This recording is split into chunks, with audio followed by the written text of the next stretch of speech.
Christian Benford is the latest player to get extended by the Buffalo Bills on yet another great value contract. How does this keep happening and who could be next? We're exploring that today on Locked On Bills.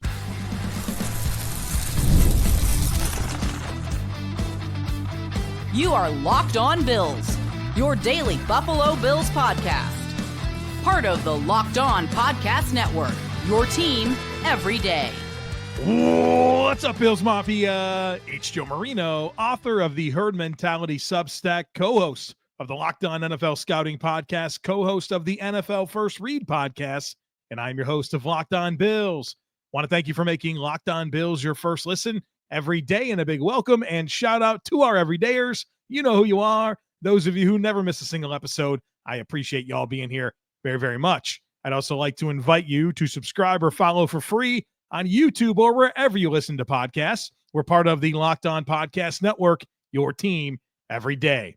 Well, folks, welcome in. It happened. The Buffalo Bills agreed to a contract extension with cornerback Christian Benford. So we're going to break it all down for you. We'll talk about Benford and the ascension that he's had as a cornerback in the NFL. We'll talk about this contract. We'll talk about how Brandon Beane seems to keep finding value in these extensions. And then we'll get into some discussion on which other players with expiring contracts after the 2025 season could be in play for an extension next. But let's get into it. Christian Benford, 4 years, $76 million. That's an average annual salary of $19 million a season. Of course, Benford was a 2022 sixth-round pick out of Villanova, number 185 overall. He's 24 years old, turns 25 in September. He's entering the last year of that rookie contract, and he had a little bit of a bump. He had the proven performer escalator that'll give him a bump for his fourth year. So he was scheduled to make $3.3 million in 2025, and perhaps that's a little lower, maybe a little higher, not exactly sure yet on the structure of the deal, but a 4-year extension. So he signed for the foreseeable future, pretty much signed through his prime in Buffalo.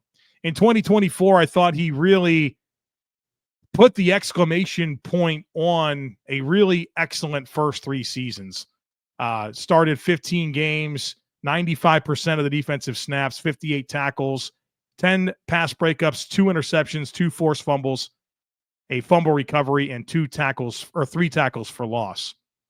I think that Christian Benford is a total stud of a football player. You know, he comes in year 1 as a rookie as this late round pick, beats out Kyer Elam to be the week 1 starter, and has a good rookie season. Gets cut a little bit short due to injury. We'll talk about injuries later on. Then I thought in year 2, it really came together in terms of Benford playing at a high level, looking like he could be an impact starter. And then in year 3, he completely validated exactly who he is in the NFL. And now he's locked up for 4 more years after 2025. Let me give you some numbers here that I think really validate the player that Christian Benford is. We'll start in 2023. And I've said some of these on the podcast before, but I think they just really tell the story of how outstanding of a player Christian Benford is. In 2023, 9 of Benford's 16 games, he allowed under 25 receiving yards. He allowed 2 or fewer catches in 10 of 16 games. He allowed more than 50 yards only 3 times in 16 games. That was 2023.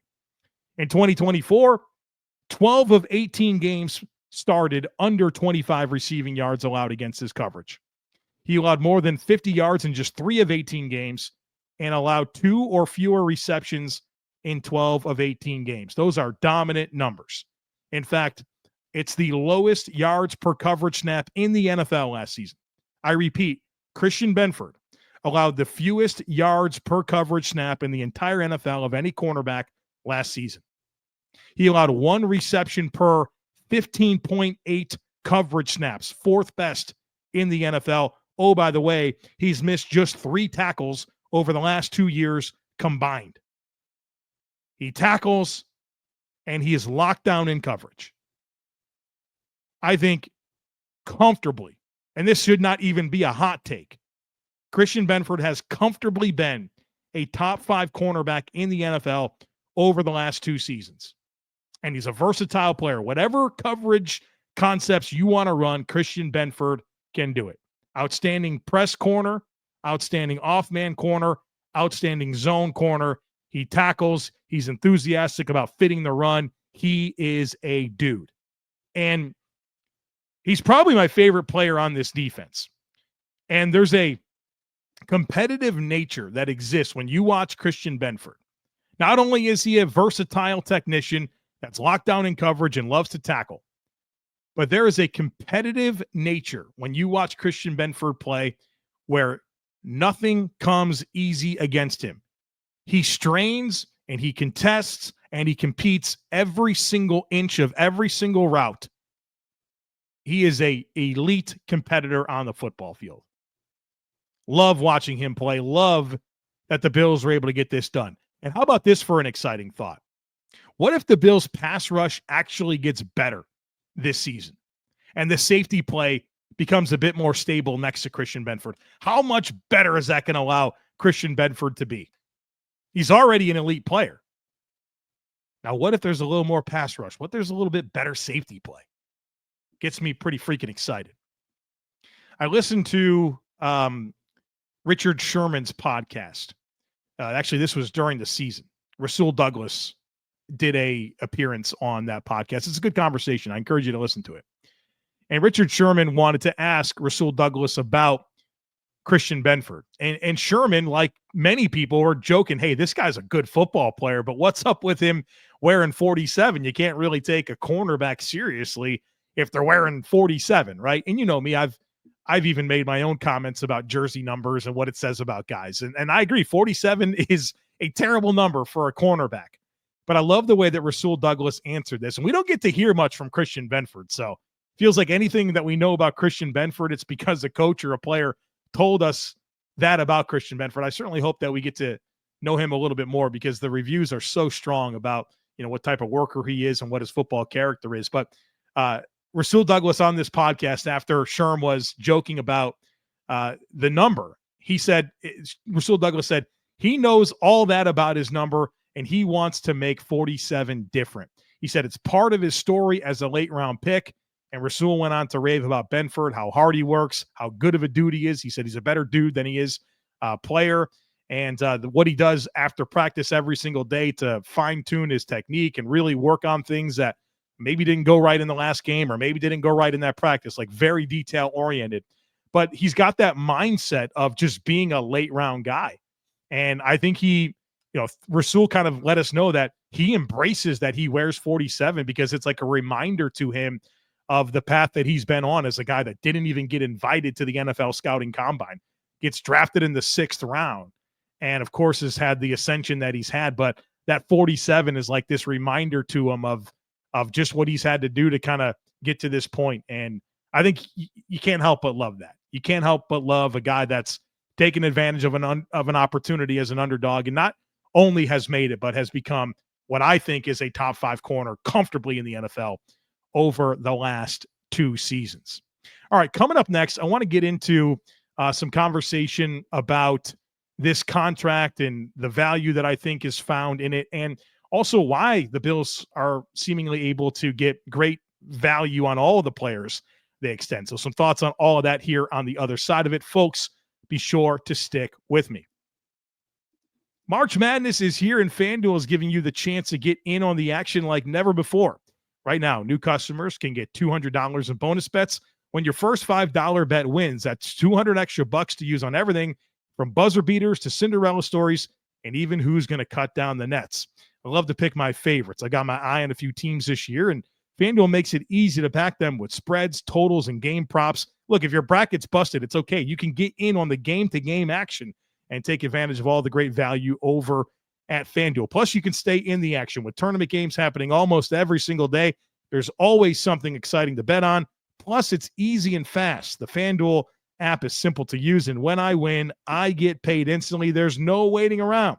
So visit FanDuel.com and get in on the college hoops action all tournament long.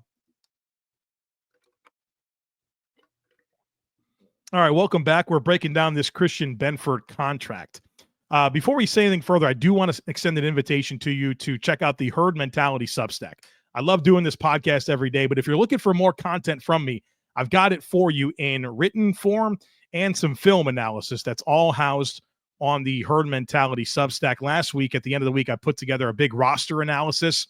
And one thing that I do on the Herd Mentality Substack is I grade every player on the roster through like 5 different categories based on like what type of player I think they are, whether it's an elite starter, quality starter, average starter, quality depth player, replacement level, or an incomplete evaluation. So it's like this great visual tool that you can see every player at each position and kind of see the quality that exists or doesn't exist at each position. And I did some analysis on every single position. I've got a 7-round Bills mock draft that'll drop early this week. I've been doing one every week starting 2 weeks ago. We'll do that through draft week. And then also this week, I plan on having a Christian Benford film piece where I really go through and I'll probably highlight a dozen, 15 or so plays of Christian Benford that I think really highlight the high quality player that he is. And I'll do my typical voiceover commentary, just breaking down those plays. So check it out, the Herd Mentality Substack. There's a link in today's show notes to be part of that. Plus, as an incentive for joining the Herd Mentality Substack, you get into our Discord channel. And Discord is where we have over 1,700 Bills fans. All day long, we're talking Bills, Sabres, other sports, life, what we're cooking. There's a book club. I go live every single Wednesday night where, I mean, we're having so much fun on these Wednesday nights. We do like a herd hangout. Sometimes there's trivia. Sometimes we do all kinds of stuff like focused conversations. Last week, out of nowhere, Jerry Ostrowski stopped in there. We talked for like a half an hour. The week before, Bruce Nolan just hopped in there. We talked for like a half an hour. So many cool things happening in the Discord channel. So check it out. The way you get into there is the Herd Mentality Substack, which is just a bunch of extra content that I deliver on a weekly basis. Would love for you to be part of it and to be part of the Discord channel. All right, let's talk about this contract a little bit more. 4 years, $76 million, $19 million a season. Spot Rack projected this extension to come in at $23 million per year. That range felt right to me. You could have convinced me after the deals for Derek Stingley and J.C. Horn that this could push $25 million a season. And the Bills got it at 19. And that's what's been reported, right? Not normally, every time a contract gets reported, it's not the reality. You know, the reality comes a few days later when the contracts get filed and people dig into what's going on, and you kind of see like the reality. Whenever these deals are reported, it's all about getting a win, a public relations win for the agency and for the player, right? Got to put the biggest numbers out there, even if they're not true. It happens all the time. And so we'll see what the reality of this 4-year, $76 million extension is. But, you know, this comes in at $19 million a year. That's 13th in the NFL in terms of average annual salary, tied with Jalen Johnson from the Bears. And this is a heck of a deal. A heck of a deal. We're talking about a 24-year-old corner that's in the prime of his career, sticking around as the 13th highest paid APY corner in the league. You know, this 2025 free agent crop of cornerbacks is really good. And you saw the top guys, Paulson Adebo, Travarius Ward, Carlton Davis, Byron Murphy. Those 4 guys, they all signed the exact same contract. 3 years, $54 million, which is $18 million APY. Benford comes in at 19. And there's a lot of commentary about how the Stingley deal, how the J.C. Horn deal, how the pending deal for Sauce Gardner and Trent McDuffie were really going to push the Benford deal. Well, that didn't really happen, right? Not even close. Bean did it again. He got another team-friendly extension from an ascending young player.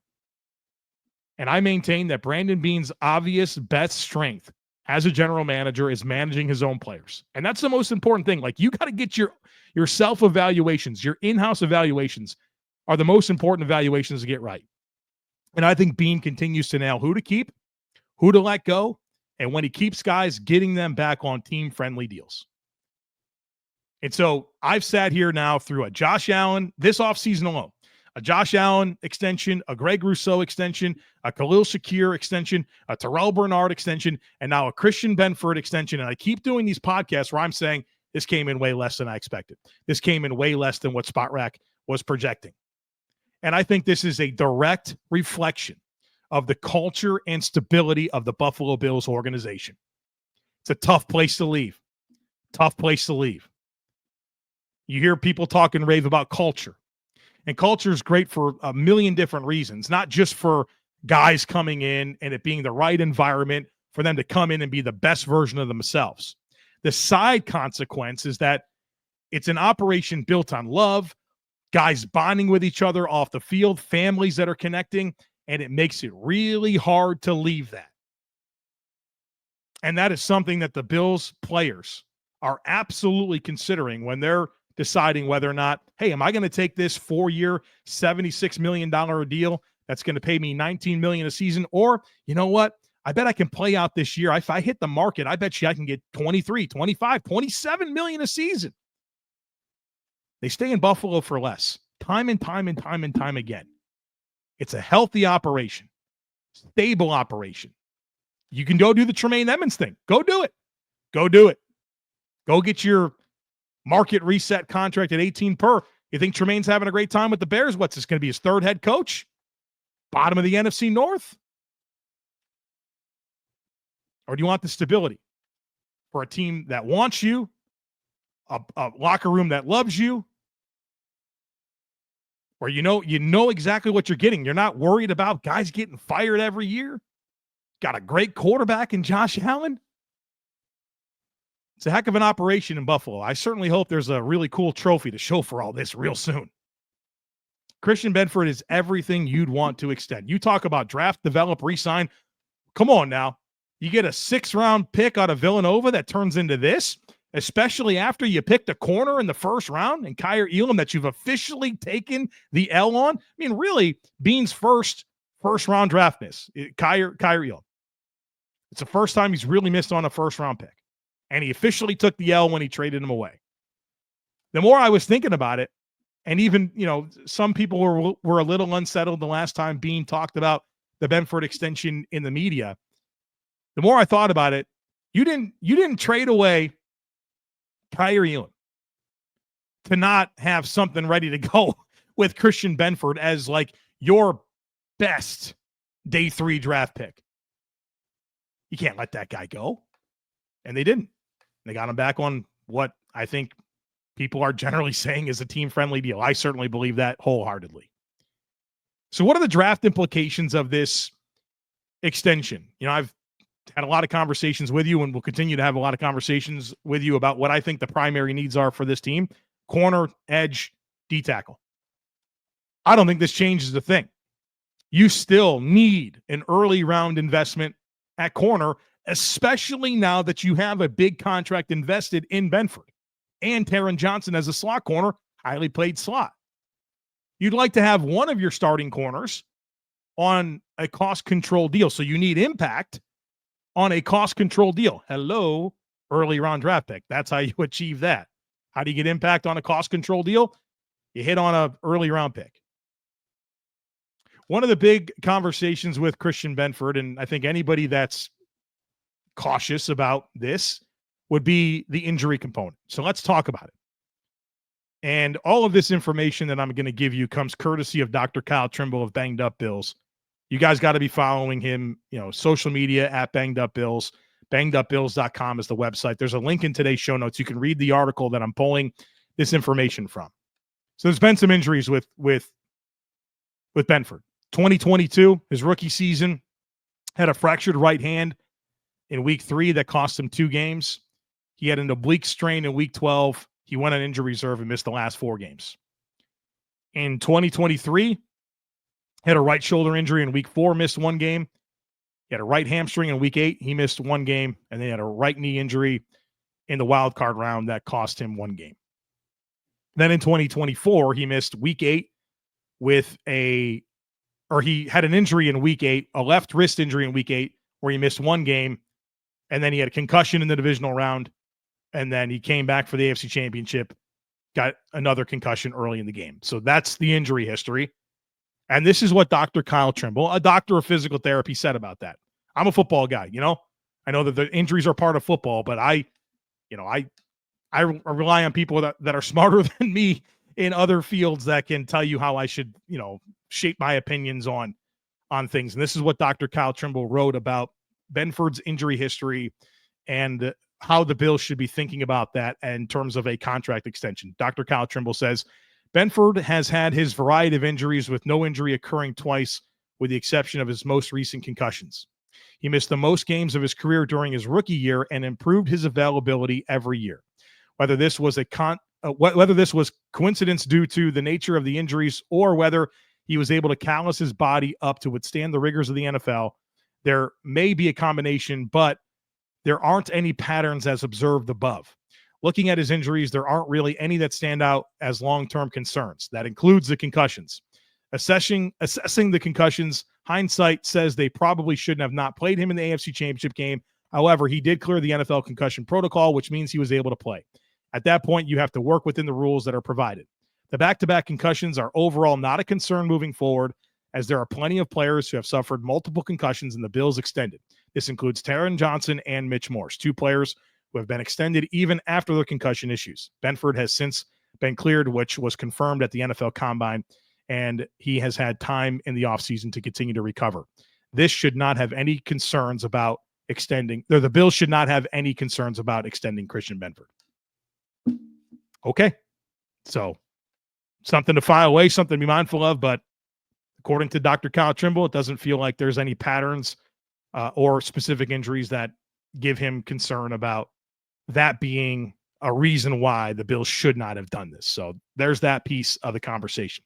Coming up next, I want to talk about what's next. I want to look at all of the starters that are on expiring contracts and try to think about who this next guy could be that would get a contract extension. Folks, be sure to stick with me.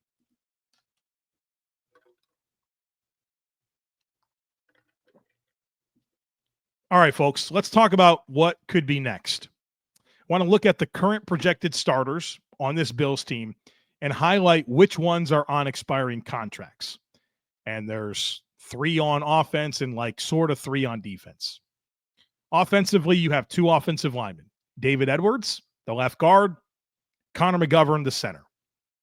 David Edwards feels like the type of player that will play out his deal and then probably maybe sign a decent deal with some other team. I think Edwards has built a pretty good resume in the NFL as a starter for multiple teams. I don't know if he'd be the type of player the Bills would want to bring back. I think the Bills like him, and I think Edwards is a smart guy that, he's got this quarterback background, so he knows what everybody on the field's doing. I'm sure he's a highly valued member of the team, but is he the type of guy that you definitely feel like you need to extend? Maybe not, right? Maybe so. I think that would be a position where whether it's one of the young guys in Tylen Grable or Alec Anderson or Cedric Van Pran-Granger, that you kind of tab one of them to be the successor, or maybe you don't love any of those ideas.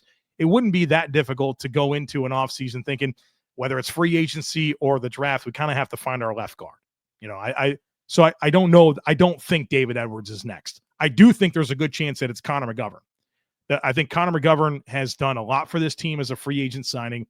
Moving over to center last year was a big deal. He proved the Bills right. The Bills made a big choice. You watch that 2023 season, you thought the offensive line was terrific, and they said, yeah, we agree, but we're still going to release Mitch Morse, and we're going to trade away Ryan Bates. And the key piece of that all working was Connor McGovern transitioning to center. And the Bills said, we believe it's his most natural position, and they were right, and Connor McGovern made them right. I don't think that Connor McGovern's the type of player that they want to see get out of this building. The relationship seems really good with Josh Allen, feels like a glue guy for the offensive line. We've heard all about pizza night at his place. Feels like Connor McGovern's a guy you want to get taken care of. That's the one I'm really monitoring. That's the one I'd like to see get taken care of. You've seen guys like Creed Humphrey and Drew Dahlman really push up this center market. I'd imagine it's, north of $10 million a season for McGovern, but that feels like a real solid piece of this group, and the right type of center to kind of connect with Josh Allen through the next several seasons. So those 2, and then the other one is the obvious one, James Cook. James Cook, is right part of this draft class, right? Benford, Shakir, Bernard, they've all gotten extensions, and Cook was the highest pick of all those guys. and he hasn't gotten his done yet. It's, of course, to me, worth pointing out that all these other guys that haven't said a thing openly about, their deal or money, they all got taken care of, every single one of them. The one that's been out there saying the money he wants and being cryptic and all that stuff on social media, that's the guy that doesn't have a deal. And in fact, Brandon Beane said, we're not on the same page.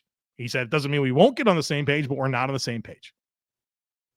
One thing that I'll say about James Cook, and something that I think is a benefit to the Bills, is the fact that he does play 45% of the snaps. I think it's a good thing for the Bills. This backfield, really, over the last 2 seasons, has been durable and healthy all season long. James Cook missed 1 game with an ankle. But you look over the last couple of years, and I think that speaks to the nature of, particularly last year, where you had a 50-25-25 split between Cook, Ray Davis, and Ty Johnson. I think that's great. I think that allows all those guys to be involved. I think that allows for the Bills to mix and match, ride the hot hand when necessary, but also you kind of reduce the workload for all of them, and they're durable and healthy. So I think one of the biggest points of tension to me in getting this deal done is James Cook wants $15 million a season, which is the type of money that a back that plays 70% of snaps, 75% of snaps commands. I don't want James Cook to play that high volume of a snap because I think he's at his best and the Bills' offense is at its best when all 3 of these guys are working together. So I don't know. I don't know if that's going to get done. And I certainly won't be losing sleep over it. I think James Cook's a really good player. Really good player. Love the explosive runs. I love the development. He's been terrific. But I would just worry about that overall opportunity cost and paying him. And you've already got Ty Johnson and Ray Davis. They're both signed for the next 2 seasons. It's an interesting situation to navigate, but can't help but notice he's the one without a deal. And the other ones that just handle their business got their deals. So that's it on offense. Defensively, Joey Bosa on the edge. Daquan Jones at defensive tackle. Matt Milano is now an expiring contract. And then the penciled-in CB2 of Jamarcus Ingram / Dane Jackson. Now listen, fully anticipating an early pick that winds up being that starter. But for now, those are your expiring contracts. And look, Bosa, Jones, Milano, all north of 30, right? Like, not necessarily players you're going to be super eager to extend beyond this season. And so I think when you look at that defensive mix, that continues to be where my draft concern priorities got to be. You'd love to draft your starting CB2. You'd love to draft your successor for Daquan Jones. And you'd love to, honestly, potentially draft your successor for Joey Bosa. Maybe that's ultimately Michael Hoyt, but then you still need a high-volume snap guy on the edge. And so I think it's loud and clear to me that those early picks, 30, 56, and 62, we got to be talking corner, D tackle, D end. Get those answers in the mix. Would love to get a speed receiver. Would love to get other depth things figured out, whether it's linebacker or tight end or whatever spots. But that's what you got to get. You need impact on cost control deals. And it could not be more abundantly obvious to me that those positions need to be corner, D end, D tackle. All right, folks. So we did it. We had a conversation about Christian Benford, his ascension, this deal, the implications, who's next, all kinds of stuff here. Hope you enjoyed it. We're going to spend a lot of time this week getting back into prospects. We got a bunch of edge rushers to cover. We got a bunch of receivers to cover. So that's going to be a big focus over the next week and a half or so. Of course, I've got a loaded herd mentality show already queued up for this week. Any other news that comes through, we'll certainly cover that. But obviously getting back to getting ready for this draft that is coming at the end of April. And I think it's pretty clear what the Bills need to get done. And we'll talk about all the different ways that they can do that. So don't miss anything. Make sure that you're subscribed. We would love it if you took a second to rate, review, and share the podcast. Have a great rest of your day. Go Bills. And I look forward to catching up with you again real soon.